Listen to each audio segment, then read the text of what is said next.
हरे कृष्णा कृष्णा कृष्णा हरे हरे, हरे राम राम राम हरे हरे, हरे कृष्णा कृष्णा कृष्णा हरे हरे, हरे राम राम राम हरे हरे, हरे कृष्णा कृष्णा कृष्णा हरे हरे, हरे राम राम हरे हरे, हरे कृष्णा कृष्णा कृष्णा हरे हरे, हरे राम राम राम हरे हरे, हरे कृष्णा कृष्णा कृष्णा हरे हरे, हरे राम राम हरे हरे, हरे कृष्णा कृष्णा कृष्णा हरे हरे, हरे राम राम राम हरे हरे, हरे कृष्णा कृष्णा कृष्णा हरे हरे, हरे राम राम हरे हरे, हरे कृष्णा कृष्णा हरे हरे, हरे राम राम हरे हरे, हरे कृष्णा कृष्णा कृष्णा हरे हरे, हरे राम हरे हरे, हरे कृष्णा जय हरी दादा, हरे हरे, हरे राम राम जय हरी राम कृष्ण हरी, कृष्णा हरे हरे, हरे राम राम हरे हरे, हरे कृष्णा कृष्णा हरे हरे, कुंडली कवरदा हरी विठ्ठल, श्री ज्ञानदेव तुकाराम, विनायकं गुरुर्नौमि सादरे नाम विस्तुतम्, येषां चरण सान्निध्यात् जीवामुक्ता भवन्ति, साकरे वंश विख्यातं ज्ञानदानपरायणं, विनायकं गुरुर्वन्दे भवबन्धविमुक्ते, ज्ञानप्रताप विकसकौशलं तपञ्च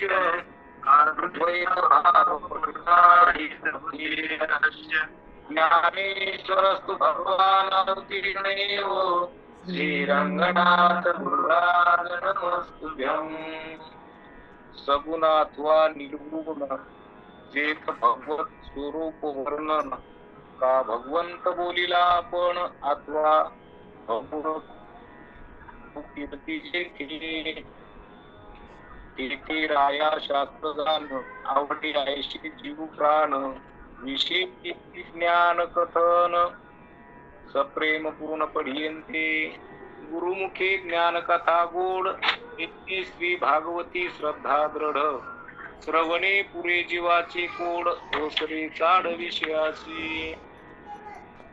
प्रस्तुत सेवेकरिता घेतलेला ग्रंथ शांतीब्रह्म एकनाथ महाराज पैठणकर यांचा हा श्रीमद भागवतातल्या 11व्या स्कंधावर केलेली टीका म्हणजे श्री एकनाथी भागवत. या भागवतातल्या 3ऱ्या अध्यायाचं चिंतन आपण करत आहोत. या 3ऱ्या अध्यायामध्ये की गेल्या प्रवचनात आपण पाहिलं होतं की सद्गुरु वचनावर विश्वास ठेवल्यामुळे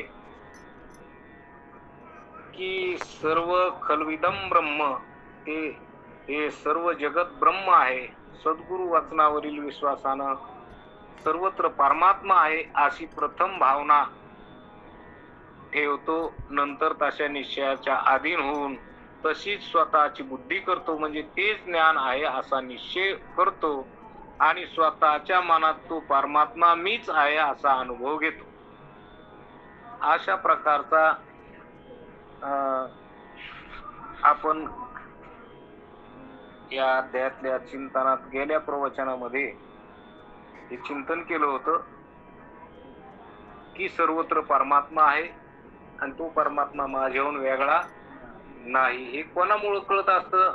संतामुळे, सद्गुरूमुळे आपल्याला कळत असतं की ज्याच्या जीवनात सद्गुरू आले त्याला हे ज्ञान होत असतं की आपलं जे स्वरूप आहे, म्हणजे आपलं जे खरं जे स्वरूप आहे, तर ते स्वरूप आपल्याला कळावं हाच सद्गुरूचा उद्देश, हाच संताचा उद्देश असतो आणि हीच परमात्म्याची कृपा असते. कारण जीवाला आपलं स्वरूप जर नाही कळालं तर ए मग त्याला पिऊ कळत, ए पिऊ पण त्याला जसं आहे तसं आजीला खरं गोळ्या दे. कळत नाही. कसंच्या तसं कळतं. म्हणजे आपलं स्वरूप सच्चित आनंद आहे, म्हणजे आपण सच्चिदानंद परमात्मा आहोत. तर आपल्याला वाटत नाही मी परमात्मा, कारण जीवाच्या ठिकाणी अविद्या असल्यामुळं, अज्ञान असल्यामुळं त्याला मी सच्चिदानंद आहे असं असून वाटत नाही. आणि मी हा मरका देह आहे, या हाडामासाचा देह आहे, हाच मी असं वाटत. आणि हे देहाची वासना, हा देहाचा अहंकार आहे, हा दुःखाला कारण. हा काय दुःखाला कारण, हा जन्म मरणाला कारण आहे. पण हे लक्षात घेतलं पाहिजे आपण की जन्म मरण कशामुळे, तर जन्म मरण देह अहंकारामुळे. जन्म मरण कशामुळे, देह अहंकारामुळे. देह अहंकार काय आहे, तर देहाला मी समजलं, देहाला मी समज. वास्तविक पाहता देह पंचभूताचा आहे. देह कशाचा आहे, पंचभूत. पंचभूत कोणते कोणते, पृथ्वी, पाणी, अग्नी, वारा आणि आकाश, या 5 वस्तूचं हे शरीर आहे. तुम्ही म्हणता ना या 5 वस्तू तर उघड उघड दिसत नाही तिथं, पण ह्या 5 वस्तू याच्यात म्हणजे पृथ्वी आहे का नाही, हे हाड मास म्हणजे पृथ्वी. बाळा गोळ्या दे आजीला. जसं चिखल आपण पाणी टाकलं की वाला होतो का नाही, पृथ्वी जरी असली त्याच्यात पाणी आपण टाकलं की काय होतं, मातीचा चिखल होतो. तसं हे माती आहे आणि याच्यात पाणी आहे, म्हणून हे चिखल आहे. हे नव्हे चिखलवाला, वाला चिखल आहे. म्हणजे याच्यात मासात काय आहे, माती आणि पाणी, पृथ्वी आणि पाण्यापासून झाले. आपण पंचीकरणात हे ऐकतो सविस्तर. आणि याच्यात वारा आहे, याच्यात अग्नी आहे. अग्नी असल्याशिवाय शरीरावर कांती आहे का, तेज आहे का, नाही. अग्नीशिवाय अन्न पचन होतं का, नाही. अग्नीशिवाय रक्त इकडं तिकडं वाहत नाही, तर अग्नी नसता तर रक्त घट्ट झालं असतं. रक्त पातळ ठेवण्याचं काम करतं, संतुलित ठेवण्याचं अग्नी आहे. याच्यात पोकळी आहे, पोकळी नसतं तर गच पोत मातीचं भरल्यासारखं भरलं नसतं. पोकळी आहे म्हणून याच्यात श्वास घेता येतो, सगळ्या नाड्यातल्या रक्ताचा व्यवहार, हे सगळं इथं प्राण चालू आहे. हे कशामुळे, इथं वारा आहे, आकाश आहे, हे सगळे पंचभूताच्या व्यतिरिक्त याच्यात काही नाही. मग हे शरीर पंचभूताचं आहे असं ओळखलं पाहिजे. आणि आपण त्याला ओळखतो, आपण त्याला जाणतो. जाणतो म्हणजे ते मी आहे का, नाही. जे जाणण्यात येतं जाणतो म्हणजे, आता हे कपडे आपण अंगावर घातले, मग कपडे कधी मी म्हणतो का, नाही. कपडे माझे म्हणतो, लय झालं. पण कपडे माझे बी नाही, कापसाचे. कशाचे आहेत, तुमचे आहेत का कापसाचे, कापसाचे. कापसाचे कपडे तर कापूसचे का नाही, कापसाचे. तसं हे शरीर कशाचं, हे हाडामासाचं. मग तुम्ही आहेत का, नाही. शरीराला जाणणारे तुम्ही आहेत, शरीराला पाहणारे तुम्ही आहेत. शरीर जाणण्यात येणारी वस्तू आहे, पण तुम्ही जाणणारे आहेत. तुम्ही त्याच्याहून वेगळे आहेत का नाही, तुम्ही त्याच्याहून वेगळे आहेत असं लक्षात धरलं पाहिजे. मग त्याच्याहून आपण वेगळे आहेत, आपण कसे आहेत. तर शरीर दिसतंय, आपण न दिसणारे आहे का नाही. शरीर जड आहे, शरीराला कळत नाही. मी चेतन आहे, मला कळत. हे असं शरीरातला आपल्यातला फरक जाणून घातला. शरीर कसं आहे, शरीर जड आहे आणि मी चेतन आहे, म्हणजे मी ज्ञान स्वरूप आहे, मला कळतं. शरीराला कळत नाही. शरीर दिसत. आता हे दिसायला का नाही, हे 5 इंद्रियाने याचं ज्ञान व्हायला का नाही. या जगाचं ज्ञान आपल्याला 5 इंद्रियाने होतं, तसं या शरीराचं सुद्धा 5 इंद्रियाने आपल्याला ज्ञान होतं. म्हणजे 5 इंद्रियाने ही जाणण्यात येणारी वस्तू, आणि त्या 5 इंद्रियाने जाणण्यात येणारी वस्तू आहे, आणि ती इंद्रिय बी जाणण्यात येणारी. इंद्रिय बी म्हणजे त्या इंद्रियाने हे शरीर जाणतं. मी उद्या का, पण कोण जाणता, तुम्ही जाणता. तुम्ही जाणता म्हणजे तुम्ही शरीर नाही, तुम्ही शरीराला जाणता, शरीर नाही. तुम्ही इंद्रियाला जाणता, तुम्ही इंद्रिय नाही. इंद्रियाद्वारे तुम्ही शरीराला जाणता, पण तुम्ही जाणता, मनात जाणता. मग मनात जाणता, पण मन सुद्धा तुम्ही नाही. मनाहून सुद्धा वेगळे असं अशी बारीक निवड केली पाहिजे. सारासार विचार करा उठावी, किंवा सार काय ना आसार काय हे करा. देखी सारासार विचारिता भ्रांती ते पाहे आसारता सार ते स्वभावता नित्य जाणे. सार काय आणि असार काय आपण म्हणतो ना हरिपाठात रोज. त्रिगुण आसार निर्गुण हे मग म्हणतो रोज, पण त्याचा अर्थ बी ध्यानात घेतला पाहिजे का नाही. काय त्रिगुण आसार आहेत, कोणते 3 गुण आहेत आसार, आणि सार काय आहे त्रिगुण आसार. निर्गुण हे सार. निर्गुण म्हणजे न दिसणार, निर्गुण म्हणजे त्याला गुण नाही. निर्गुण स्वरूप म्हणजे गुण असलं गुणातीत असलं ते गुणातीत आहे, गुणाच्या पलीकडचं आहे, ते गुण नाहीत त्याच्या ठिकाणी. आणि याच्या ठिकाणी गुण आहे, ते 3 गुणाचं आहे का. इथे सत्वगुण आहे, रजोगुण आहे, तमोगुण. आणि आपण जाणणारे रजोगुण तमोगुण सत्वगुण नाही, त्याच्या पलीकडचे, त्याच्यावर वेगळे. मग हे पंचभूताचं 3 गुणाचं आहे. याला अष्टधामा अप्रकृती म्हणते, की हे 5 भूताचं आणि 3 गुणाचं. आणि मी 5 भूताचा बी नाही 3 गुणाचा बी नाही, याला जाणणार आहे मी. असं आपलं स्वरूप आपण वेगळं पाहिलं पाहिजे, आहे का नाही. आपलं स्वरूप आपण असं वेगळं पाहिलं पाहिजे. पण ही सवय नाही आपल्याला. कारण इतर आता दुसरीकडे प्रवचन कीर्तन ऐकतो, पण हे काही सांगत नाही कोणी. बरं हे सांगत नाही, पण याच्याशिवाय दुसरं काही सांगितलं बी नाही. हेच खरा पारमार्थ आहे. आपलं स्वरूप आपल्याला आपली ओळख करून घ्यायची. आपण आपली ओळख करून बाकी सगळ्या जगातली ओळख करतो, पण आपली स्वतःची ओळख आहे का आपल्याला. स्वतःची ओळख असल्याशिवाय झाल्याशिवाय जीव बी याच्यातून सुटत, या बंधनातून जन्म मरणाच्या बंधनातून सुटत नाही. मग आपली ओळख आपल्याला नीट झाली तर आपण याच्यातून आहे का नाही. आपुली आपण करा सोडवण संसार बंधन तोडावे. आपली आपण सोडवणूक करा, दुसरं कोणी आपल्याला सोडविणार नाही. आपण आपल्याला सोडा. सद्गुरु तुम्हाला सोडी ते सांगते, पण तुम्ही त्याचं ऐकलं तर बरं आहे, त्याच्यावर श्रद्धा ठेवली ना ऐकलं तर कळलं. पण आपण जर ऐकलंच नाही त्याचं, आपण त्याच्यावर विश्वास नाही ठेवला तर आपल्याला काय कळलं. म्हणून हे लक्षात घेतलं पाहिजे की शरीर मी नाही, शरीराला मी जाणणार आहे, शरीराहून वेगळा आहे असं सद्गुरु सांगत असतील. आणि सद्गुरूच्या शब्दावर आपला विश्वास असला पाहिजे. तेच महाराज सांगतात की सद्गुरु वचने विश्वास मानी सर्वत्र परमात्मा ऐसे, त्याची निज बुद्धी निश्चय वशे निज मानसे विवंची.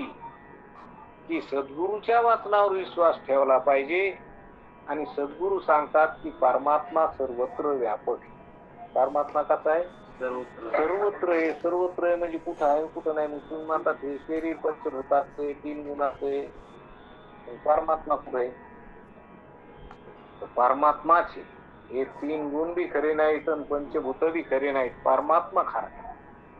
परमात्मा निर्गुण आहे आणि त्या निर्गुणावर झालेला हा भास पंचभूताचा 3 गुणाचा काय भास आहे. मग हे जग सगळं पंचभूताचं 3 गुणाचं आणि हा भास आहे.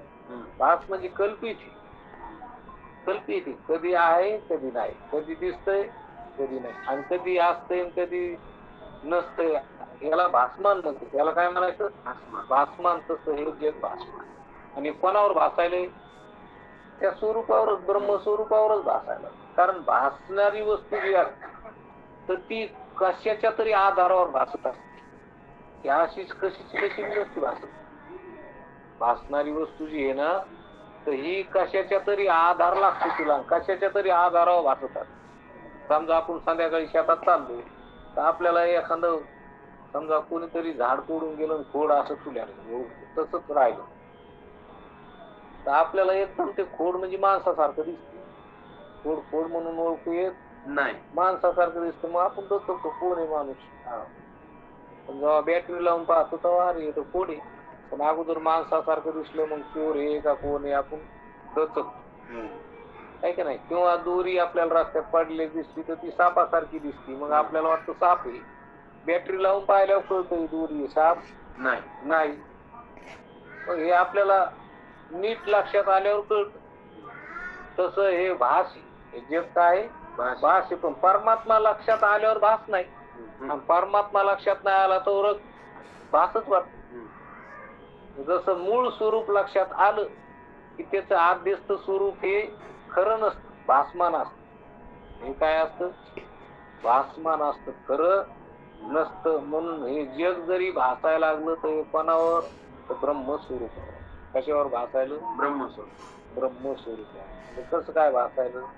कसं काय भासायलं? तर स्वरूप न लक्षात आल्यामुळं ते भासत. आणि स्वरूप लक्षात आलं की हे राहत नाही. मग ब्रह्म व्यापक आहे, ब्रह्म निर्गुण आहे, ब्रह्म निसंग आहे, त्याला कशाचाच संग. आणि मग हे जग ते न कळाल्यामुळं हे पुढं आलं. ते कळालं की हे राहत नाही. मग परमात्मा सर्वत्र व्यापक आहे. विठ्ठल जळी स्थळी भरला, रिता ठाव नाही उरला, आज्ञा दृष्टीने पाहिला विठ्ठलची. ते असं आपण नेहमी चिंतनात पाहतो, बारीक बारीक विचार करून की परमात्मा कसा आहे आणि जग कसं नाही. याच्यावर आपण लय चिंतन केलं. पण आता आपण पुढे जायचं आपल्याला की म्हणून हे कशामुळे होतं तर परमात्मा म्हणजे परमात्मा असा कळतो की सर्वत्र व्यापक आहे आणि तो एक आहे. हे कोणाकडून कळतं? सद्गुरूच्या वाचनावर विश्वास ठेवल्यामुळं, सद्गुरूच्या शब्दावर विश्वास ठेवल्यामुळं, सद्गुरु वचने विश्वास मानी सर्वत्र परमात्मा आहेशे, तेच निज बुद्धी निश्चयशे, निज मानुषी विवंची. म्हणून माझ्यात परमात्मा आहे आणि त्याच्या आधाराने स्थूल देहाचे व्यवहार होतात. आता आतमध्ये चैतन्य आत्मा आहे आणि आत्मस्वरूपावर हे सूक्ष्म शरीर, त्या सूक्ष्म शरीरावर हे स्थूल शरीर, हे सगळं त्याच्यावर आत दिसत. कशावर? तर अंतःकरणात असलेल्या इथं हृदयात तुमच्या प्रगट असलेला आत्मा आहे, चैतन्य आहे का नाही, प्रगट असले त्याच्यावर हे आत दिसत. मग खरा याच्यात कोण आहे? तर खरं चैतन्य आत्मजी जे हृदय, त्या हृदयात तुम्ही मीच स्फुरण करता ना, मग तो मी, जिथं मी कळणं आहे ते कळणं म्हणजे मी, आणि त्याच्यावरच या आद्य असते. हे शरीर, हे सूक्ष्म शरीर, हे स्थूल शरीर, आणि ते स्वरूप नाही कळालं तर ते जशाच तसं नाही कळालं तर मग हे शरीराला मी म्हणतो, जीव काय म्हणतो? शरीराला मी म्हणतो. आणि त्याचं स्वरूप तर ज्ञान आहे. त्याचं स्वरूप कसं आहे? ज्ञान आहे. ते ज्ञान ते असं काही संकुचित नाही, ते व्यापक. पण हे लक्षात येत नाही. म्हणून महाराज म्हणतात की हे सद्गुरूवर विश्वास ठेवल्यामुळं की परमात्मा एक हे सर्वत्र आहे आणि तो माझ्याहून वेगळा नाही, अशा प्रकारचं सर्वी सर्व परमात्मा तेथ एकदेशी न सरी महिमा, तो पूर्ण ब्रह्म अनाश्रमा वैकुंठाती आश्रमा उशलवे. जेथे परमात्मा सर्वात सर्व रूपाने आहे तेथे तो देश परिच्छिन्न आहे, असा त्याचा महिमा वर्णन करणे योग्य होणार नाही. की तो परमात्मा परिच्छिन्न नाही. तो कसा नाही? परिच्छिन्न म्हणजे त्याचा तुकडा पडत नाही. ते इथं येईल तिथं नाही असं आहे का? या देशात येईल त्या देशात नाही. परमात्मा सर्वत्र व्यापक, अशा प्रकारचं महाराज सांगतात. जेथ परमात्मा सर्व रूपाने आहेत तेथे तो देश परिच्छिन्न आहे, असा त्याचा महिमा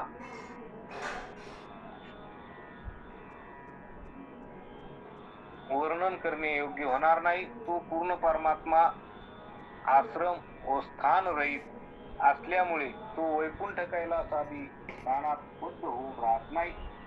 अखंड सच्चिदानंद निर्विकल्प अद्वितीय भगवान असणाऱ्या परमात्म्याची पूजा कशी संभवेल? कारण अखंड व्यापकाचे आव्हान सर्व अधिष्ठानाला आसन सर्वात असणाऱ्या सिंहासन बसण्यास देणे कसे योग्य आहे? त्या परमात्म्याची पूजा कशी करायची?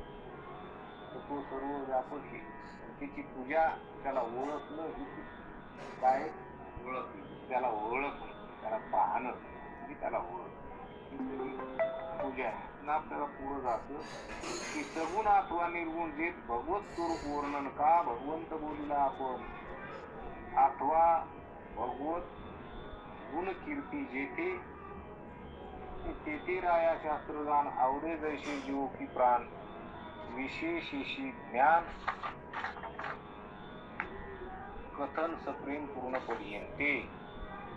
की महाराज म्हणतात की हे राजा, भगवंताच्या सगुण निर्गुण स्वरूपाचे वर्णन ज्यात असते, भगवंताने स्वतः ज्यात उपदेश केलेला असतो, भगवंताची गुणकीर्ती ज्यात असते, ते भागवत शास्त्र असते असे जाणावे. म्हणून राजा जनकाला प्रबुद्ध नारायण सांगत असताना उपदेश करतात की माया कशी आहे, ती माया तरुण जाण्याला काय उपाय आहे, माया कशी तरुण जाता येईल त्याच्यावर अनेक युक्त्या सांगितल्या. की त्याला सद्गुरूची संगती केली पाहिजे, सद्गुरू कसे असले पाहिजे, सद्गुरू काय सांगतात, आणि अशा अनेक प्रकारचे उपाय सांगितलेले आहेत. त्यातच आता हे सांगायला की सद्गुरू वचनावर विश्वास ठेवल्याच्या नंतर की हे राजा, की भगवंताच्या सगुण निर्गुण स्वरूपाचे वर्णन ज्यात असते, भगवंताने स्वतः ज्यात प्रवेश केलेला असतो, भगवंताची गुण कीर्ती ज्यात असते, ते भागवत शास्त्र असे जाणावे. भागवत शास्त्र जसे जीव प्राण तसे आवडीने विशेषतः ज्ञान कथन करणारे शास्त्र प्रेमपूर्वक पूर्णपणे आवडावे. म्हणून आपल्याला की हे भागवत शास्त्र जे, तर या भागवत शास्त्रामध्ये की अनेक प्रकारचा भगवंताचे जे स्वरूप सगुण निर्गुण याचं वर्णन केलेलं असतं. भागवत शास्त्र म्हणजे भक्ती आहे, सगुण स्वरूप कसं असतं, निर्गुण स्वरूप. सगुण स्वरूप परमात्म्याचे अनेक प्रकारचे अवतार आहेत. आपण ह्या भागवत ग्रंथात आपण त्या अवताराच्या कथा ऐकतो, आणि ते ऐकल्यामुळं काय होतं की आपल्या हृदयात भाव निर्माण होतो, अंतःकरणात काय होतं, भाव निर्माण होतो, प्रेम निर्माण होतं, देवावर आपलं प्रेम जडतं, आपल्याला देवभक्ती करावी वाटते. त्याची चरित्र कथा ऐकल्यामुळं हे सगुण स्वरूप. आणि मग तो निर्गुण आहे, तो कसा आहे, निर्गुण म्हणजे तो सगुण. मग सगुण का निर्गुण, तो सगुण आहे तोच निर्गुण आहे, सगुण आहे तोच निर्गुण आहे, असं आपल्याला चिंतनानं लक्षात येतं. ते मग अशा भगवंताची गुण कीर्ती गाणारं जे शास्त्र आहे त्याला काय म्हणायचं, भागवत शास्त्र. त्याला काय म्हणायचं, भागवत शास्त्र. की ज्यात भगवंताची नामाची कीर्ती गायलेली, गुण गायलेले आहे का नाही, स्वरूपाचं वर्णन गायलेलं, लीला त्याच्या गायलेल्या, अशा प्रकारचं ते भागवत शास्त्र आहे. आणि भागवत शास्त्र असं असतंय की जीव की प्राण, म्हणजे त्याच्यासारखं दुसरं काही आवडत नाही. परमार्थाची एकदा चटक लागली की त्या परमार्थिक माणसाला दुसरं काय आवडत का, त्याला दुसरं काही आवडत नाही. त्याला धन संपत्ती ऐश्वर हे काय नाही, त्याला वाटतं हे तर कितकट आहे, गुंतून पडायचं, आणि पुन्हा देवाची आठवण राहत नाही तिथे. या सगळ्या गोष्टीतून तो अलिप्त राहतो, त्याला परमात्म्याशिवाय दुसरं काही आवडत नाही. आणि मग ज्याला परमात्मा आवडतो अशी ही भागवत शास्त्राची कथा आहे. ही काय आहे, ही भागवत शास्त्राची कथा आहे. आणि म्हणून गुरुमुखाने ज्ञानाच्या गोष्टी ऐकताना अति गोड वाटतात, त्या योगाने ज्ञान प्रतिपादन श्री भागवताविषयी दृढ श्रद्धा निर्माण होते. म्हणून हे सद्गुरू आपल्याला सांगतात. संत आता नाथ महाराज आपल्याला हे भागवत शास्त्र सांगायले की या श्रीमद भागवताच्या 11व्या स्कंदात आपल्याला ते चिंतन की श्रीमद भागवतात 12 स्कंद आहेत, त्याच्यातला 11वा स्कंद म्हणजे एकनाथ महाराजांचे भागवत. या श्रीमद भागवतातलं एक प्रकरण म्हणजे 11वा स्कंद. तसं श्रीमद भागवतात भगवंताच्या अनेक लीला कथा वर्णन आपण ऐकतो, पण ते 7 दिवसात ऐकतो. 7 दिवसात किती काय होत असतं. आता एकनाथ महाराजांचं भागवत 11वा स्कंद आहे, हे जर तुम्ही चिंतन करायला बसले तर 4 वर्ष कमीत कमी लागतात.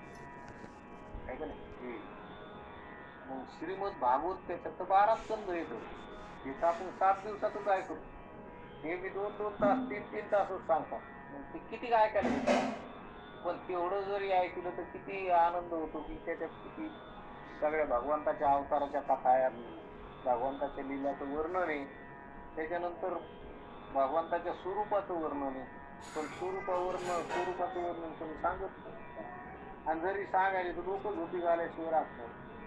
पण तसं कळालं पाहिजे, सांगताना सांगितलं बी असं पाहिजे की ते महत्वाचं आहे, कारण ते कळणं महत्वाचं. बाकीचं कळणं आहे श्रद्धा वाढण्याकरता, भक्ती वाढण्याकरता, तुमचं प्रेम देवावर वाढण्याकरता चांगलंच आहे. भक्ती त्याच्याशिवाय होत नाही. पण त्या भक्तीचं पुढं फल की त्याचं निर्गुण स्वरूप बी लक्षात आलं पाहिजे का नाही. सगुणी भजता निर्गुणी पावत आहे का नाही. पुन्हा सगुणाची भक्ती करताच निर्गुण घेण्यात येतं. सगुणाची भक्ती केल्यामुळे काय होतं, त्याचं नामस्मरण केलं, त्याचं चिंतन केलं, मन निर्मळ होत असतं. मन काय होत असतं, निर्मळ शुद्ध होत असतं. मग शुद्ध मन झालं की त्या शुद्ध मनात संताचा बोध होता. संत बोललेलं आपल्याला लक्षात येत असतं. ज्याचं मन निर्मळ नसतं त्याला संताची भाषा कळत नाही. ते किती बी ऐकले, त्याच्या कानावून जरी गेलं तर त्याला कळणार नाही. संताची भाषा मन निर्मळ झाल्याशिवाय कळत नाही. आपल्याला सगळ्याचं बोलणं कळत असेल, व्यवहारात आपल्याला सगळ्याचं बोलणं कळतं का नाही, सांगितलेलं पट लक्षात ध्यानात धरतो का नाही आपण. काल काय झालं तर ते आज येऊभर सांगत बसतो. पण आता एका घंट्यात काय झालं हे सांगता येईल का नाही. काहून नाही सांगत, त्याला मन निर्मळ लागतं. त्याला काय लागतं, मन निर्मळ लागतं. मन निर्मळ कशामुळे मन मळालं तर मन अनेक प्रकारच्या वासनानं मळालेलं. वेगवेगळ्या वासना, आपण शरीराची वासना धरली पाहिला, ते अहंकार आहे. देहाच्या संबंधानं मग माझं तो पसारा माझा म्हणून हे सगळं किती अंतकरणात भरून ठेवलं का नाही. मग हे सगळं भरलं आणि त्याच्यामुळं आपल्याला हे कळत. बाकी हे कळत, हे संसारातलं काही बी असू द्या ते सगळं कळत, पण परमार्थातलं ध्यानातच राहत. आता किती प्रवचन ऐकतो आपण, किती ऐकतो, पण ध्यानात किती राहिलं असं. आणि एखाद्याची भांडणं लागू द्या बरं, कोण काय बोललं, तुम्ही जशाच तसं सांगणार का नाही. जशाच तसं हिनं कोणत्या शाळेला आणि तिनं कोणत्या द्यायला येईल काय का नाही. हे सगळं किंवा येणी काय केलं आणि तिने काय केलं, भांडणातलं सगळं ध्यानात राहील का नाही. व्यवहारातलं कोणतं काही बोललं काहून ध्यानात राहतं, कारण मन त्यांनीच मळालेलं आहे ते आहे का नाही. आता कमलातल्या काचाला काजळी लागलेली आणि पुन्हा मग ती दिवा चालूच असला की ती काजळी मग वाढतच जाते. ती काजळी सारखं किती वाढायली कळत नाही. पहिलंच काळ आहे तर मग आता पुन्हा किती काळ झालंय का कळतं का. काळ मानल्यावर त्याच्यात किती बी काळ सापडत. आणि जीव स्वच्छ काच त्याला काळ लागलेलं लगेच अंत पडतो. तसं हे अंतकरण मळालेलं आहे आपण कशाने, विषयानं. या पंचविषयाच्या वासना आता अंतकरणात आणि ते अंतकरण तिनेच भरलेलं आहे का नाही. तुकाराम महाराज म्हणते, देव घ्या कोणी ऐता आला घर पुसुनी.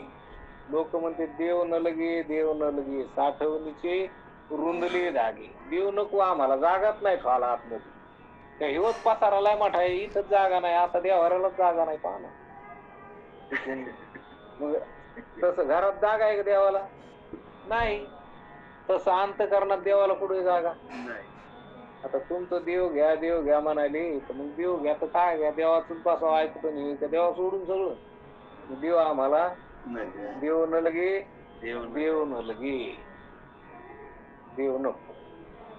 देव कशाला, जागाच नाही त्याला, कुठं टाइम आहे देव करायला. देव आल्यावर त्याची देव जर घरात आणला आहे का नाही, देव घरा आला भक्ती सन्मानी पूजेला त्याची पूजा करावी लागती, त्याला सन्मान द्यावा लागतो.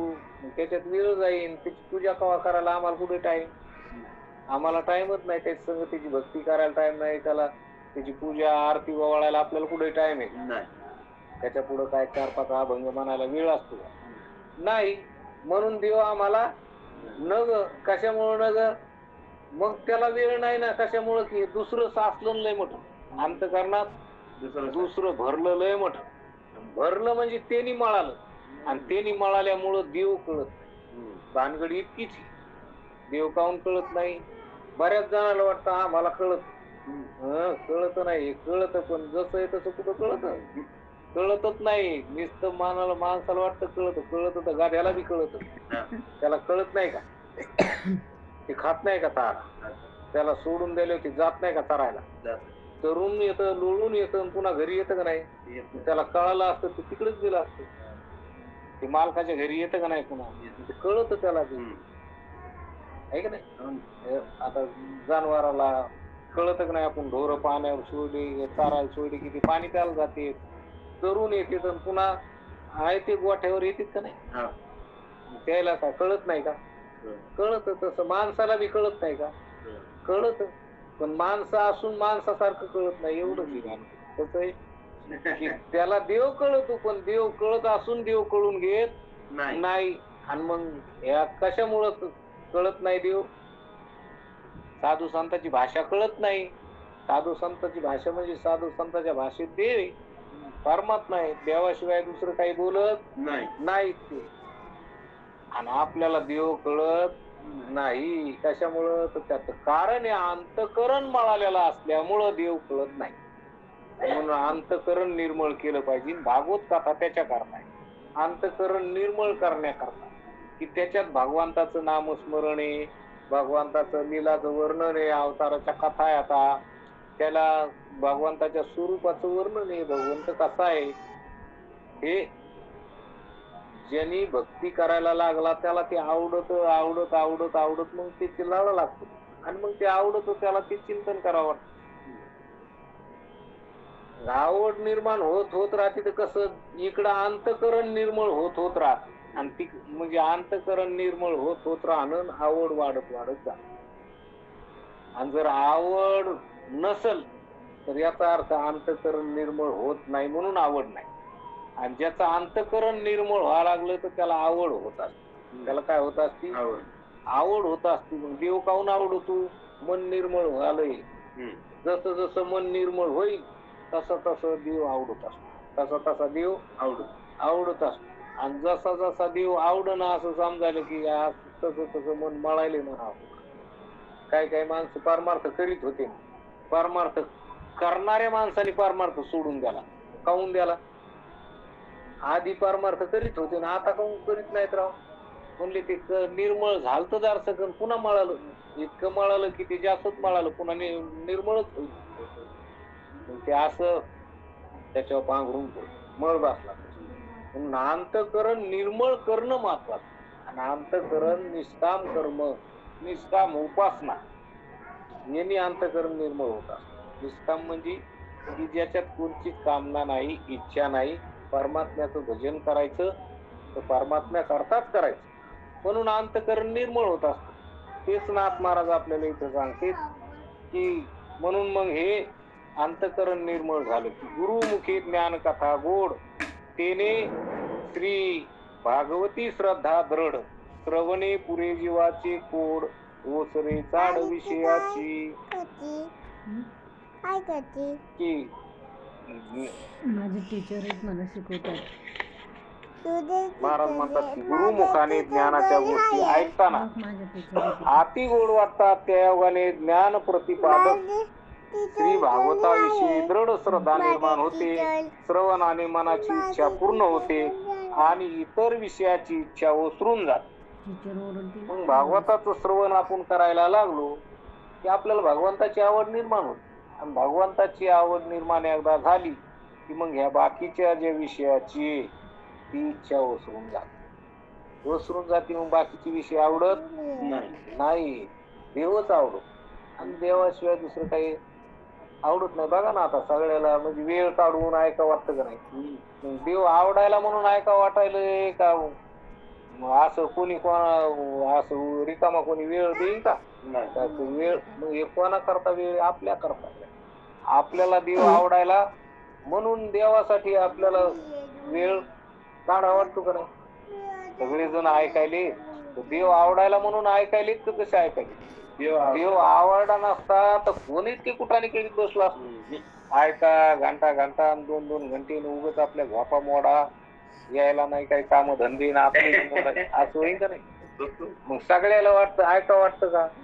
सगळ्यांना ऐका वाटत, कारण देव आवडत नाही म्हणून ऐका वाटत. आणि ज्याला आवडतो त्याला उल्हासानं ऐका वाटत, उल्हासानं पुन्हा पुन्हा पुन्हा पुन्हा ऐका वाटत. म्हणून हे देव आवडतो म्हणून ऐका वाटत. आणि देव जर आवडला नाही तर ऐकावं वाटत नाही. बिलकुल नाही. तिकडं पिक्चर पाहावं वाटत, टीव्ही लावून मालिका बघावं वाटत्या, आणखीन काही पुन्हा दुसरे तुझे काही teacher मला कोणाचे काही दिसत गप्पा नाही. छप्पा असलं, कोणी बोलायला आलं तर नाही. त्यात रात्रभर बोलत म्हणलं बसतो माझे आपण. टीचर आहे पण ते तुझे मग हे टीचर आवडतं काही काही माणसाला, आणि काही काही माणसाला मग ज्याला देव आवडतो त्याला बाकीचं काही आवडत नाही. नाही. त्याला गप्पा हाणायला आवडत नाही, त्याला संसारातल्या गोष्टी हाणायला आवडत नाही. नाही. त्याला वाटतं देवाबद्दल बोलावा आणि देवाबद्दल सांगावा बी आणि ऐकावा बी.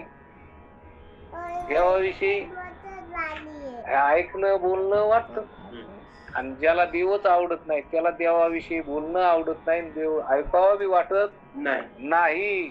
पण भागवत असं आहे की ह्या तेने श्री भगवती श्रद्धा दृढ, तेने श्रवणे पूर्वी जीवाचे कोड ओसरे चाड विषयाची. त्या भागवतातल्या कथा, हे भागवतातलं चिंतन जर ऐकलं ना तर ही श्रद्धा वाढतच जाते. आणि श्रवणे पुरे जीवाचे कोड, तुम्ही ऐकत ऐकत राहिले की जीवाचे कोड पूर्ण होतं, म्हणजे जीवाची आवड पूर्ण होत. कारण जीवाचं स्वरूप परमात्मा आहे. जीवाचं स्वरूप काय आहे? परमात्मा आहे. आणि परमात्मा आहे तर मग त्याला परमात्माच आवडत असतो. त्याला काय आवडतो?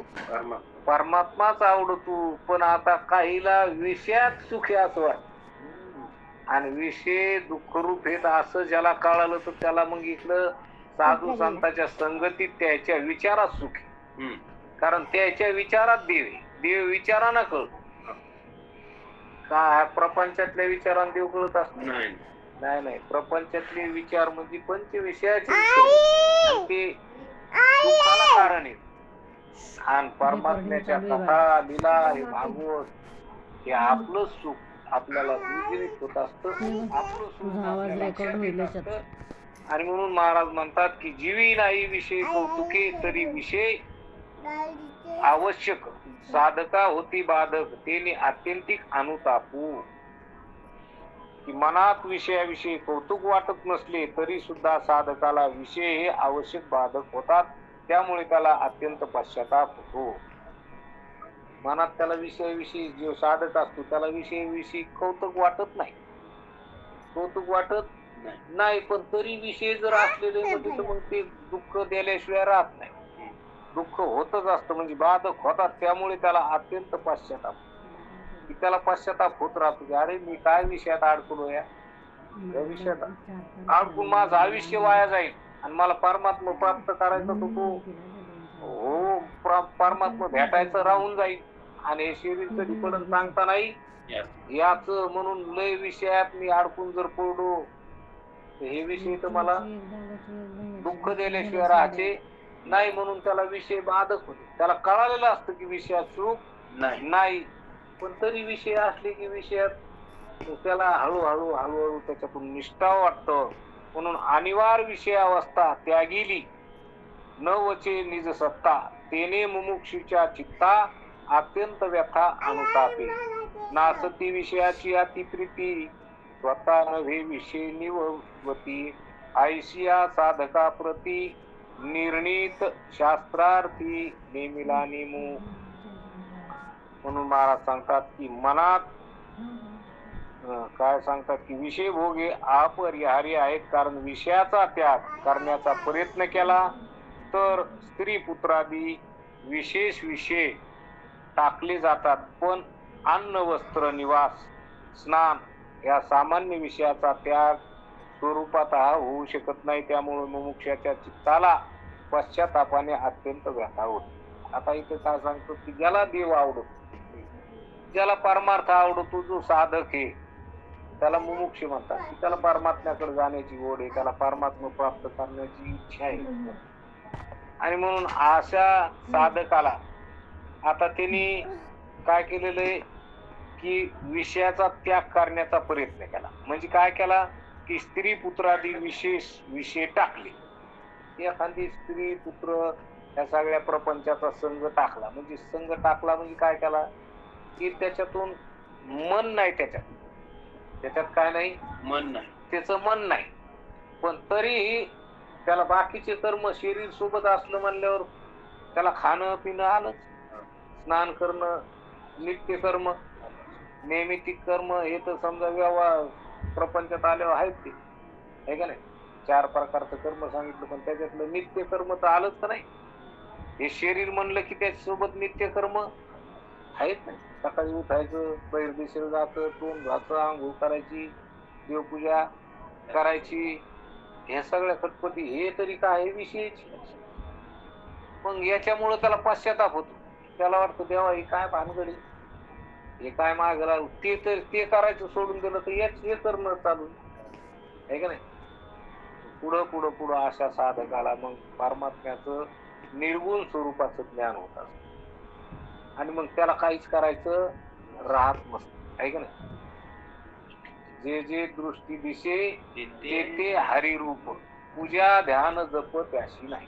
त्याला काय पूजा करायचं काम नाही, ध्यान करायचं काम नाही, जप करायचं कशामुळं. आता त्याला सगळीकडे हरीच दिसतो, सगळीकडे काय दिसतो, हरीच दिसतो. म्हणजे याचा अर्थ त्याला करायचं काही राहिलं नाही, त्याचं सगळं करून झालं, त्याला काहीच करायची गरज नाही. अशा प्रकारचं. पण ज्याला परमात्मा प्राप्त झाला नाही, ज्याला परमात्मा सर्वत्र आहे असा अनुभव आलेला नाही, आणि मग त्याला त्या खटपटी केल्याशिवाय भाग नाही, त्याला करावंच लागतात. म्हणून त्याला संसाराचा त्याग काय करतो तो केला तर हे जे नित्य कर्म आहे त्याची सुद्धा काय वाटते, त्याला त्याची पश्चाताप वाटतो की हे काय मागं लागून, की हे शरीर सुद्धा नसलेलं नाही भेटलं पाहिजे पुन्हा काय हे खटपट आहे करायचं. आणि मग हे जन्म मरण हे काय कमी ताप आहे का, त्याच्यात पुन्हा हे त्रिविध ताप. मग हे सगळ्या याच्यातून त्याला वाटतं अलिप्त, हे पुन्हा नको. मग याला म्हणायचं मोक्षाची इच्छा. याला काय म्हणायचं की साधक म्हणजे त्याला मोक्षाची तीव्र इच्छा असते, त्याला म्हणायचं मुमुक्ष. की त्याला वाटतं पुन्हा हे जन्म मरण नको, हे शरीराला येणं चांगलं आहे का नाही, हे शरीराला येणं चांगलं नाही. शरीराला येणं म्हणजे दुःख भोगायला येणं, शरीराला येणं म्हणजे दुःख भोगायला. हो, ते मनुष्याचं शरीर जरी असलं नाही म्हणले मग कौरव बी आता जरी मनुष्यात देह गेला तर पुन्हा मनुष्याचा भेटावा, पुन्हा कशाला भेटावा, पुन्हा कशाला भेटावा. अरे कोणता देह भेटला तर ते दुःखालाच कारण आहे. कोणता बी भेटला तर नाही म्हणले इथं भक्ती करता येते, हो भक्ती करता येते, पण भक्तीचं पण काय, भक्ती करून करून पुढं काय आहे का नाही. पुढं सर्वत्र परमात्मा दर्शन झालं पाहिजे, की सर्वत्र परमात्माचे, परमात्म्यातून दुसरं काही नाही, त्या परमात्म्यावर मी वेगळा नाही. मग परमात्मा वेगळा मी वेगळा असं आहे का, मग द्वैतच नाही, एकच ब्रह्म आहे, व्यापक आहे असं. तिथं बोलणं विचार खुंटून जाते, बोलणं थांबतं, तिथं केवळ अनुभव राहतो, आहे का नाही. आणि त्या अनुभवानं आहे का नाही की परमात्मा एक हे सर्वत्र तो असा अनुभव राहतो. बोलण्याचा विषय सुद्धा राहत नाही. असा अनुभव ज्याला आला त्याचं सगळं करणं संपलं. पण ज्याला अनुभव नाही आला तवरक त्याला खटपटीची आता नाही, तवरक आता हे आपण ऐकायची खटपट येते कशामुळे, आपल्याला सर्वत्र दर्शन झालेलं नाही. आणि झालेलं असलं काही महात्म्याला तरी ते त्याच्या छंदानं ऐकतात. कशाने ऐकतात, त्याचे छंद आहे त्याला. आता दुसरं काय करायचं, शरीराचं प्रारब्ध उरलेलं आहे, मग पारमार्थच करायचं. असे काही काही जीवनमुक्त महापुरुष आहेत, आहे का नाही. मग ते पारमार्थ करते, तेच बी ऐकणं सांगणं चालूच असत. पण तेच कशामुळं, ते छंद आहे म्हणून, आता आवड आहे म्हणून. आता दुसरं काय करावं मग, या शरीरानं सर्वत्र परमात्मा आहे असा अनुभव आला, असं ज्ञान झालेलं आहे, असं दृढ ज्ञान झालेलं आहे, अपरोक्ष ज्ञान झालेलं आहे. त्या ज्ञानात ते राहते. पण शरीर हे म्हणल्यावर मग शरीरानं ते आवडीनं कथा ऐकते, आवडीनं कथा सांगते, भगवंताच्या लीला वर्णन करणं ऐकणं त्याला ऐकावं वाटतं, सांगावं वाटतं, आणि तितक्याच पटीनं ऐकावंही वाटतं. सांगणं महत्वाचं, कारण भगवंताचं वर्णन करणं ऐकणं, वर्णन करणं ऐकणं याच्याशिवाय दुसरं काही नाही. संताधिक संत बघा किती 4 भावंड आहेत ना ते ब्रह्मदेवाचे पुत्र संताधिक संत. ते एक जण सांगतो भागवत कथा, 3 जण ऐकतात. तो कंटाळला की पुन्हा दुसरा सांगतो, पुन्हा ऐकतो. म्हणजे एक सांगतो बाकीचे ऐकतात, एक सांगतात बाकीचे ऐकतात. तसं मुक्त पुरुषाला सांगावा किंवा ऐकावा, सांगावा किंवा ऐकावा, याच्याशिवाय काही दुसरं काही द्यायला आवडत नाही. पण आता ज्याला जो मुक्त स्वरूपाला पोहोचलेला नाही, आहे का नाही, त्याला दृढ अपरोक्ष ज्ञान झालेलं नाही, तर त्याला तिथपर्यंत गेल्याशिवाय समाधान राहत नाही. मग तो मुमुक्ष असतो. त्याला वाटतं की मला हे जन्म मरण ह्या संसाराचा त्याग करावा. हे संसार त्याला आवडत नाही, प्रपंच आवडत नाही, त्याला परमात्मा आवडत. परमात्म्याशिवाय दुसरं काही आवडत नाही. आणि म्हणून तो परमात्म्याचं भजन कीर्तन, आहे का नाही, चिंतन परमात्म्याचं करीत राहतो. त्याला विषय आवडत नाही, तर परमात्म्यावरची श्रद्धा ही वाढत वाढत जात. म्हणून महाराज इथं सांगतात की विषय भोग हे अपरिहार्य आहेत. कारण विषयाचा त्याग करण्याचा प्रयत्न केला तर स्त्री पुत्रादी विषय टाकले जातात. पण अन्न वस्त्र निवास स्नान या सामान्य विषयाचा त्याग स्वरूपतः होऊ शकत नाही. त्यामुळे मुमुक्षाच्या चित्ताला पश्चातापाने अत्यंत व्यथा होते. म्हणून त्याला पश्चाताप होतो, व्यथा होते. की हे शरीर म्हणलं की दुःख आहे, शरीर म्हणलं की काय दुःखच आहे.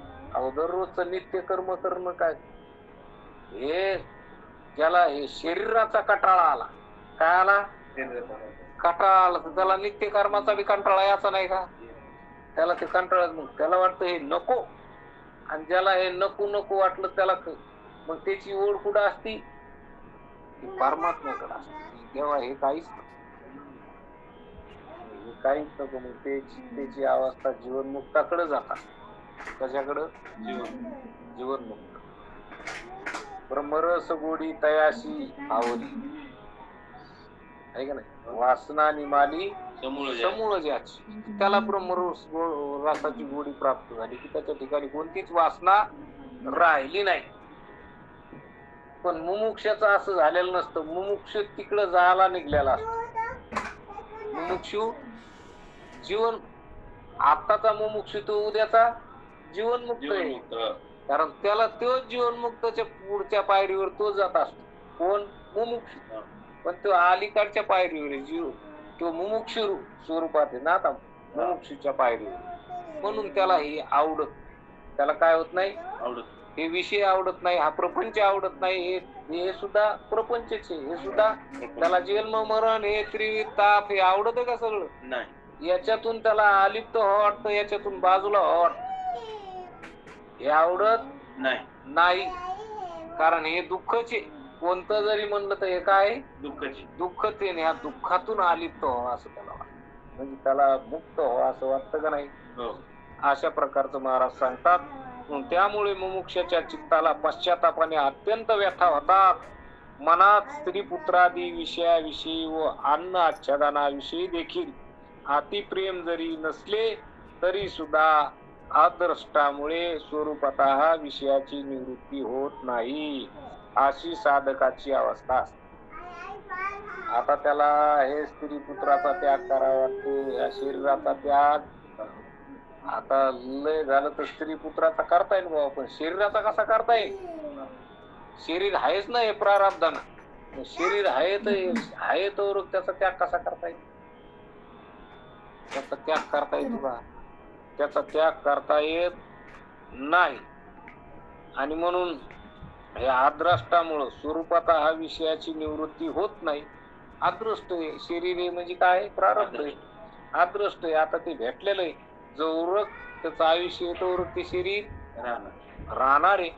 पण तोरक त्याला तळमळ असते की हे दुःख काय माया मागं लाचन लावलं द्यावा, हे कवा की हे मला पुन्हा हे शरीर नको, मला काय नको, शरीर नको.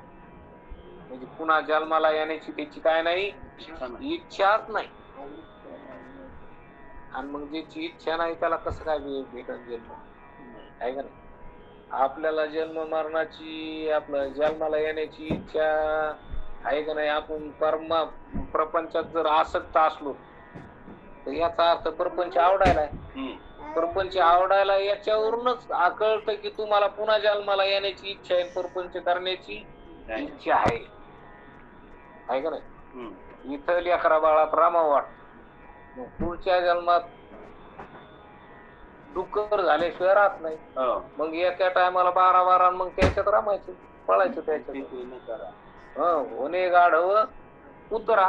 मग विषयात इथं जर रमत असला तर याचा अर्थ तिथं पुढे त्याला रमण्याची काय इच्छाचे. पण मुमुक्षु असा असतो की त्याला तळमळ असते. त्याला काय असते? तळमळ असते या दुःखातून बाजूला निघायची. जीवना वेगळी मासुळी तुका तैसा तळमळी, किंवा चुकली या माय बाळ हुर हुर पाय तैशी झाली माझ्या जीवा केव्हा भेटशी केशवा. की देवा मला कधी भेटशी, कधी भेटशी. जसं लेकरू चुकलं माईपासून, लहान लेकरू 4-5 वर्ष, ती माय बी तर पडत असतील, ती लेकरू बी तर पडत असत भेटीसाठी. तसं भक्त देवाच्या भेटीसाठी तर पडत असत. काही मी उतार पावेन काही कृपा करील नारायण, ऐशी तुम्ही सांगा संत जन करा समाधान चित्त माझे. त्याची तळमळ असते, त्याला रमत नाही तो इथे. कारण रमण्यासारखं इथं काहीच नाही. आपण ज्याच्यात रमलोत का आपल्याला वाटतं हे सगळे मय आहेत. आपल्याला काय वाटतं हे सगळे मय. पण जरासा विचार करून पहा याच्यातलं कोणतं तुमचं आहे. मग कोणतंच नाही. जेव्हा तुमच्यावर वेळ येईल ना तेव्हा आपल्या लय जवळच आपण म्हणतो ते पण लांब जात. वेळ आल्यावर काय होतं, वेळ आल्यावर आपल्या जवळच कोणी असलं तर आपलं नसतं ते.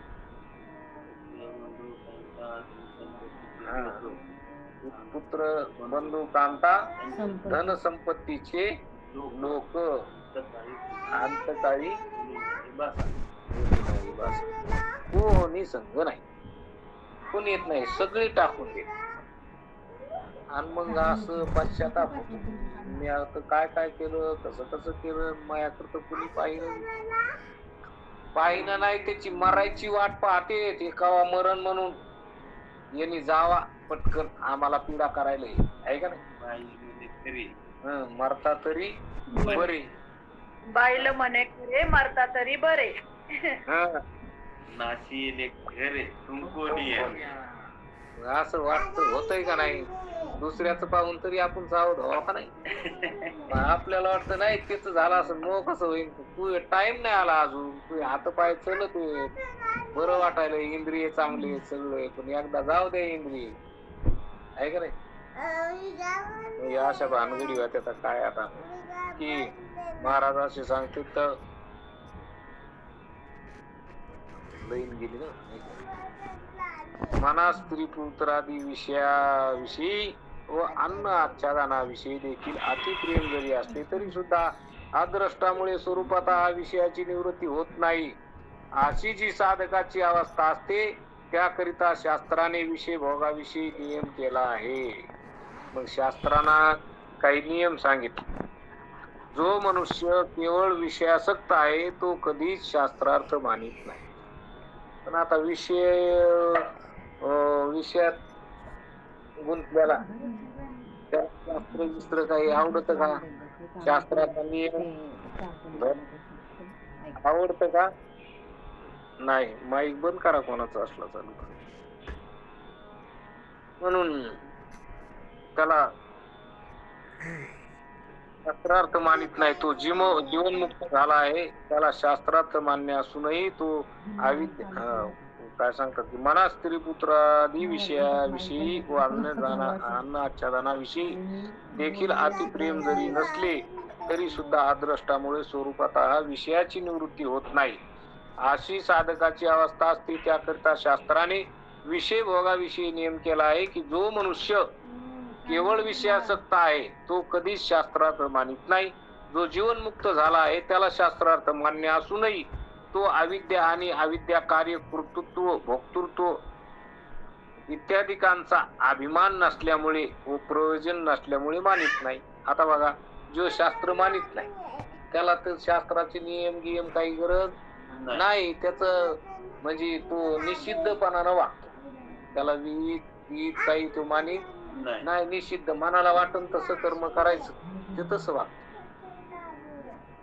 आणि दुसरा जीवनमुक्त पुरुष, त्याला काही करायचंच राहिलेलं नसतं, म्हणून त्याला शास्त्राची काय गरज आहे? त्याला काही शास्त्राची काही गरज नसते. पण त्याचं सगळं करून झालेलं असतं म्हणून त्याला गरज राहत. आणि विषयासक्त असल्यामुळं करीत नाही, पण याला पुढे अधोगती आहे. आणि तो जीवनमुक्त आहे म्हणजे त्याला कोणत्याच प्रकारचं काय नाही, सगळ्या दुःखात म्हणजे त्याला कोणतं जन्म मरणाचं दुःख राहिलेलं नाही. तो मुक्त झालेला आहे म्हणून त्याला कोणत्याच प्रकारचं प्रयोजन नसल्यामुळे आणि कर्तृत्व भोगतोताचा अभिमान नसल्यामुळे तो शास्त्र नाही जरी मानलं त्याने तर त्याला काही गरज नाही. त्याच्या शास्त्रात जे समजा शास्त्रार्थ त्याला मान्य जरी नसला तरी त्याला स्वतःचा आचार म्हणजे शास्त्र तर मानित नाही. जो जीवनमुक्त झालाय त्याला शास्त्रार्थ मान्य असूनही तो अविद्या आणि अविद्या कार्य कर्तृत्व भोक्तृत्व इत्यादिकाचा अभिमान नसल्यामुळे त्याच्या ठिकाणी अभिमान नाही. कारण त्याला मी करताय मी भोगताय असं त्याला वाटतच नाही. वाटत नाही म्हणजे नाहीच, खरं आहे ते खरंच आहे ना. मग तो खऱ्यावर आलेला आहे म्हणून मी साक्षी आहे. मी काय भोगताय का मी करताय का नाही, साक्षी म्हणून त्याच्याकडे बंधन गिंधन काही राहत नाही, कर्तृत्व भाव राहत नाही, तिथं क्रियामान होत नाही, संचित होत नाही, प्रारब्ध संचितच नाही म्हणून पुढे प्रारब्ध सुद्धा त्याला नाही, आणि प्रारब्ध नाही म्हणून त्याला जन्म नाही, म्हणजे शरीरच नाही. अशा प्रकारचं जसे मृगजळाचे स्वरूप असते तसे त्याला विषय आभासरूप वाटतात. अशा स्थितीत विषयाच्या निवृत्ती करता कोणत्या शास्त्रातील कोणत्या विषयाविषयी कोणता नियम पाळावा याकरिता जो अतिविषयासक्त आणि जो अतिविरक्त आहे या दोघांविषयी शास्त्राचा नियमविधी प्रवृत्त होत नाही. अर्थात मुमुक्षु करिता शास्त्रार्थ जो नियमविधी तो निश्चितपणाने स्वाभाविकपणाने नियमित केलेला आहे. मग आता शास्त्रार्थ कोणा करता? तर शास्त्रार्थ करता जो निश्चित वागणार आहे, जो प्रपंचात आसक्त झालेला आहे, तो तर शास्त्र मानितच नाही म्हणून त्याला शास्त्राची गरज वाटत नाही, तो शास्त्र मानित. आणि जो जीवनमुक्त झालेला आहे त्याला शास्त्राची गरजच नाही. मग शास्त्राची गरज कोणाला आहे? तर शास्त्राची गरज मुमुक्षुला आहे. त्याला वाटतं आपण जर निषेध कर्म करावा, आपलं निषिद्ध कर्मानं जर वागलो तर पाप होईल, पाप होऊन आपल्याला अधोगती जावं लागेल म्हणून त्याला ती भीती आहे. पापामुळं तो निषिद्ध वागत नाही, मग विहित वागतो म्हणजे शास्त्रार्थाचं काय करतो ते आचरण करतो. त्याला शास्त्र मान्यची, त्याला काय मग शास्त्राने जसं जसं सांगितलं तसं तसं आपण वागावा असं त्याला वाटतं. मग हे कोण आहे? मुमुक्ष साधक. त्याला पापाची भीती वाटते. त्याला काय वाटते? पापाची भीती वाटती आणि मुक्त होत नाही. मुक्त होण्याची तळमळ, मुक्त होत नाही म्हणून तो शास्त्रार्थ त्याच्या करता आहे. कारण त्याला निषिद्ध तर वागायचं नाही आणि तो जीवनमुक्त बी झालेला नाही. जीवनमुक्त झाला असता तर त्याला शास्त्रार्थाची गरज नाही. आणि जर तो पामर विषय असता तर मग त्याला शास्त्राची गरज नसती. पण तो पामर नाही आणि तो मुक्त बी नाही. मग तो मुमुक्षु आहे की त्याला परमात्मा प्राप्तीची इच्छा आहे. तो पापाला भेटतो म्हणून तो विधीनं वागतो. कसा वागतो? विधीनं वागतो, निषेध टाकतो आणि विधीनं वागतो. अशा प्रकारचं हे कोणा करताय? तर मुमुक्षु करताय. म्हणून महाराज इथं सांगतात की याकरिता जो अतिविषयासक्त आणि जो अतिविरक्त आहे या दोघांविषयी शास्त्राचा नियमविधी प्रवृत्त होत नाही. अर्थात मुमुक्षु करिता शास्त्रार्थ जो नियमविधी तो निश्चितपणाने स्वाभाविकपणाने नियमित केलेला आहे. याचे कारण असे की गुरुशी शिष्य हा संवाद करीत असता त्यापासून ज्ञानाचे सिद्धांत कळतात, पण ते कळून घेण्यात विषयासक्तीची बाधा होते. याकरिता विषय टाकण्याकरिता शास्त्रार्थ जो नियम विधी की जो शास्त्रात प्रसिद्ध आहे तो आवश्यक आहे. आता गुरु शिष्याचा संवाद असतो आणि तो गुरु शिष्याचा संवाद म्हणजे गुरु आपल्याला ज्ञानाचे सिद्धांत सांगत असतात. काय सांगतात? ज्ञानाचे सिद्धांत. पण आता ते कळाले पाहिजे. ऐकायला बसतो पण कळत नाही. काऊन कळत नाही? तर अंतःकरण विषयासक्त असतं ना.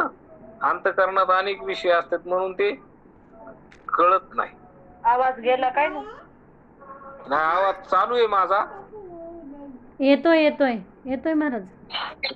आहे चालू आहे आवाज, बोला. याकरिता जो अतिविषयासक्त आणि विरक्त आहे या दोघांविषयी शास्त्राचा नियमविधी प्रवर्त होत नाही. महाराज म्हणतात याचे कारण असे की गुरुशी शिष्य हा संवाद करीत असतात त्यापासून ज्ञानाचे सिद्धांत कळतात पण ते कळून घेण्यात विषयासक्तीची बाधा होते. याकरिता विषय टाकण्याकरिता म्हणजे विषयाची बाधा होऊ नये. विषय कशामुळे होतात की विधीनं जर वागलं नाही तर विषयाची बाधा होते. विधीनं वागलं तर विषयाची बाधा होत नाही. म्हणून मुमुक्षू विधीनं वागतो. मुमुक्षू कसा वागतो? विधीनं वागतो. तो पापाला भीतो. पाप करू वाटत नाही. कशामुळे? त्याला कळालेलं हे पापाचं फल पुढं काय आहे? दुःख आहे आणि मुक्त व्हायचंय. तर मग कसं काय ते एवढं पुन्हा पापाने मन मळून पहिलंच गेलेलं नीट करता करता दम आली आणि आता पुन्हा मळू देतो का तो? पुन्हा पाप करावं वाटन का त्याला? पुन्हा विषयाची इच्छा होत्या का त्याला? नाहीच होत. तो भेटू उलट कशाला? पापाला भेटू. विधीनं वागतो. निषिद्धाला तो भेटू. निषिद्ध वागत नाही, विधीनं वागतो. अशा प्रकारचं त्याच्याकरता शास्त्रार्थ आहे असं महाराज सांगतात. म्हणून की मनाने, वाणीने आणि शरीराने केलेली स्वैर कर्मे ज्ञानाला प्रतिबंध करतात.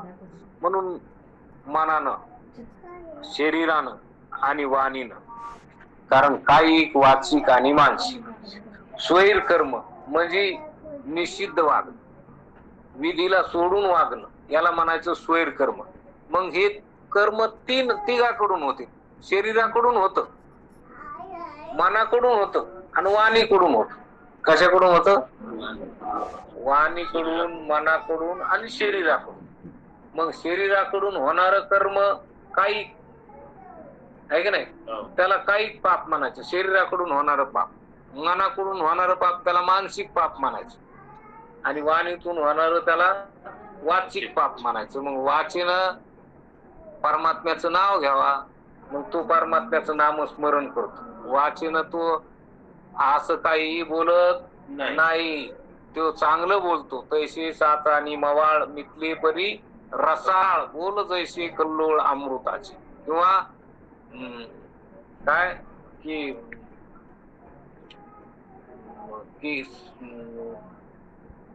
दुसऱ्याला सुख होईल असं बोललं पाहिजे, आहे का नाही? सत्य बोले मुखे दुखवे अनेकाच्या दुःखे.